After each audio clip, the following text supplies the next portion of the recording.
வணக்கம் எல்லோருக்கும். தனுஷ் பார்த்தீங்கன்னா, ரீசென்ட் டைம்ஸ்ல வந்து ஹிந்தி படங்கள்ல வந்து அதிகமா வந்து செயல்படுறதா நம்ம வந்து எல்லாருமே பார்க்குறோம். ராஞ்சனா அப்படின்ற ஒரு படத்து மூலமா தான் வந்து ஃபர்ஸ்ட் வந்து ஹிந்தி சினிமாஸ்ல வந்து உள்ள போறாரு. அத தொடர்ந்து அவருக்கு இந்த படத்துல ஒரு நல்ல வரவேற்பு இருக்கவே, இப்போ வந்து தேரே இஷ்க் மே அப்படின்ற ஒரு நியூ மூவி வந்து கிருத்தி சனனோட நடிச்சிருந்தாரு. இந்த படத்துல பார்த்தீங்கன்னா, இவரோட ரோல் வந்து ஒரு பைலட்டா இருக்காரு. நல்ல ஒரு விமர்சனம் குடுத்தது அப்படின்னு சொல்லிட்டு அந்த டைரக்டரும் வந்து சொல்றாரு. இந்த படத்த யார் வந்து டைரக்ட் பண்ணியிருக்காங்க அப்படின்றத பார்த்தீங்கன்னா, ஆனந்த் எல்ராய் தான் வந்து டைரக்ட் பண்ணியிருக்காரு.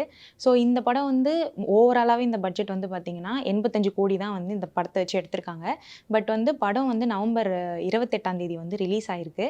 அந்த ரிலீஸ் ஆன 4 நாள்லயே வந்து 80 கோடி பாக்ஸ் ஆஃபிஸ்ல அடிச்சிருக்குன்னு சொல்லிட்டு டைரக்டர் வந்து ஒரு நல்ல ரிவ்யூ குடுத்திருக்காரு.